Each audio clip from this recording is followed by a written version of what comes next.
everyone, welcome back to my channel. In today's video I wanted to show you the results I got from the winter sowing method, which is super simple. All you need is a milk carton, some potting soil, and some seeds. Now my garden is in zone 9B in Northern California, so depending on your climate your results may vary. Really the point of winter sowing method is that you kind of just sow some seeds in a milk carton and you completely forget about them. The reality here is that it does get kind of dry sometimes in the winter, so there were a couple of times back in October that I had to just come out and water these canisters. But I want to start by showing you a really good one. These here are the bells of Ireland. Now these look so good compared to the ones that I started on my windowsill inside. And to get you an exact date, today is the 31st of January. These were planted on October 24th of 2025. As you can see, they look so good, so healthy, so strong, such nice stems. Looks like they got a tiny bit leggy, maybe because there was kind of like a lack of light at some point. But otherwise really strong and healthy, especially compared to the plants that I started on my windowsill. I have, it looks like 5 plants here. So just to show you a comparison, these are bells of Ireland that were started on my windowsill a few months ago, and then I planted them outside probably like in early December. So as you could see, some have tiny bite marks in them. I did have a ton more. I think that the snails ate them. But it looks like about 5 of them survived. Next, these were actually planted a couple of weeks before the bells of Ireland, the Sahara rudbeckia. These were planted on October 11th, so that would have been like about 11, 12, 1, about 3.5 months ago. Again, in here I have, as you can see, about 13 to 15 plants. I'm excited for these because these are carnations. This is the first time that I ever planted carnations. I have tried planting them in the past when I wasn't a very experienced gardener, and I didn't realize that carnations actually prefer like cooler weather when they're started. So this year I did it right.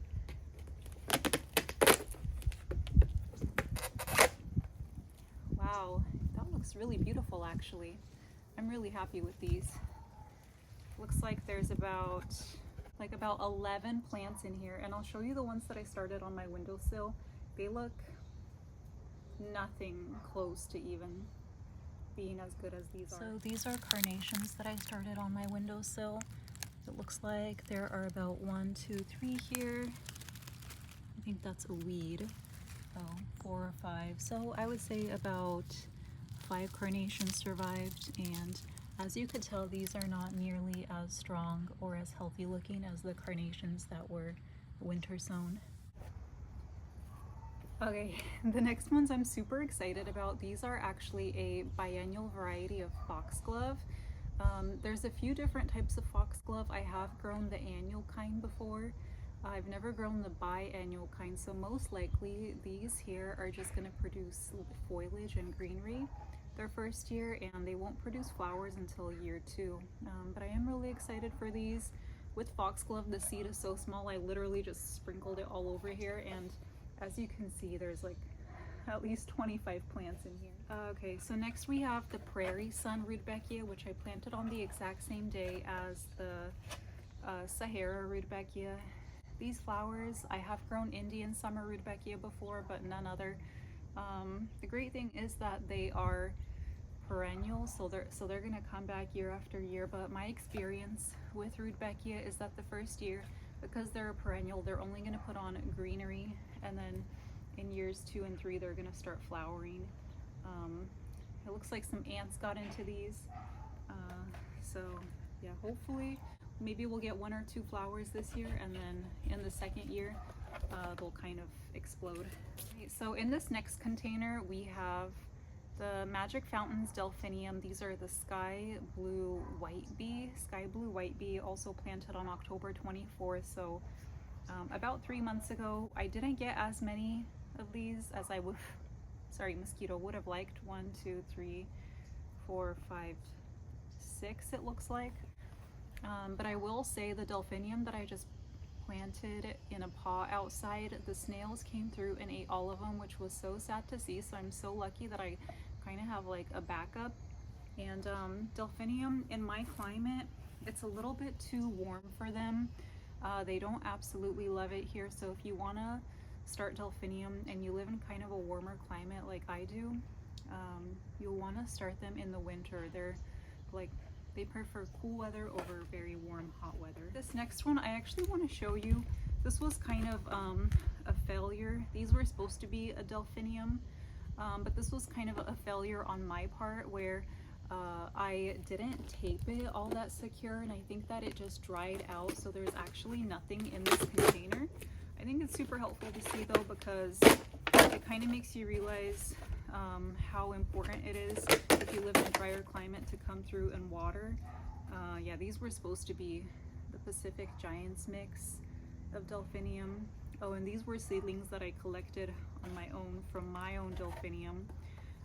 So the milk carton that I used, it kind of had like a circle cut out here, so maybe try and avoid the milk cartons that have kind of like a circle puncture, because it's not going to give you a tight seal, and if you don't have a tight seal, then it won't produce like that greenhouse effect because air is constantly escaping. Alright, so this next container is the cherry blossom delphinium. I got 1, 2, 3, 4, 5, 6 delphinium plants and a couple of weeds growing in here. The cherry blossom delphinium, I believe it's kind of like a light purple, slightly pink delphinium. And yeah, just like I said previously, delphinium like cooler weather, so if you live in a warm climate, start them in cooler weather. The next container here was, I believe it was like a chlorine container for like chlorine for the swimming pool. So I tried to rinse it out well before using it. Oh no, it was actually isopropyl alcohol. So I try to rinse it out really well before using it, because I don't think that isopropyl alcohol is really good for plants. And in here I planted some poppies. These were the peony double blend of poppy, and I got 4 poppies and 1 clover plant. Poppies also prefer cooler weather, so start them in cooler weather. Now that I think about it, all of these are plants that prefer cool weather over warm weather. And then this last one here is one that also didn't do so great. It also has like that hole puncture on the side, so it wasn't a really tight seal, and the seedlings probably dried out at some points, which wasn't ideal for them. So try and avoid the milk cartons that have like a hole punched out on the side, because they're going to be a little bit harder to germinate some of the seeds. But in here I already see I have just 1 delphinium and 3 weeds. And just to show you some comparison, these are delphiniums that were started on my windowsill, and I just planted these out like about a week ago. That's a poppy, this is a delphinium, we have another delphinium.